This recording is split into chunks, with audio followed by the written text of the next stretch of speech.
ভুট্টা ভুট্টা তুলছি আমি একটা, অনেক মজা হইলো। এই বালু দিয়ে হাঁটতে যে কি কষ্ট, আর কি প্রচন্ড পরিমাণ রোদ, কিন্তু প্রচুর পরিমাণে বালু, মানে মরুভূমি, মানে দুবাই আরব আমিরাতে মরুভূমি এলাকা আছে না, মানে সৌদি আরবের মরুভূমি এলাকা মনে আসছে, প্রচুর পরিমাণে বালু আর অনেক গরম। আমি যেহেতু খালি পায়ে আছি, হাঁটতে অনেকটা কষ্ট হইতাছে।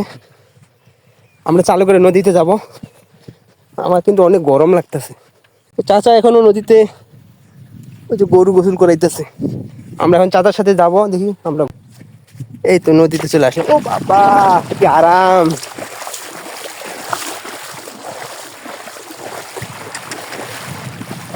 ভালোই লাগে।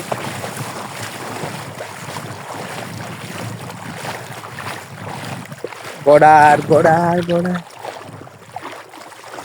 অনেক মজা হইলো, অনেক ফান হইলো আজকে, টুরটা অনেক মজা ছিল। নদী, পানি, হাঁস, মহিষ, ভালোই লাগবে। আপনারা ভিডিওগুলো দেখে অনেক এনজয় করবেন কিন্তু, হ্যাঁ দেখতে পাচ্ছেন এই চাচা মহিষগুলো সুন্দরভাবে গোসল করে দিয়েছে, দেখছেন।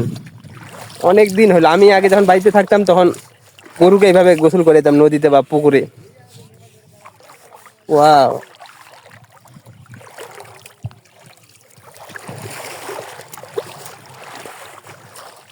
আমার হাতে মোবাইলটা না থাকলে আমি হয়তো ট্রাই করতাম পুরো মহিষের উপরে ওঠার জন্য।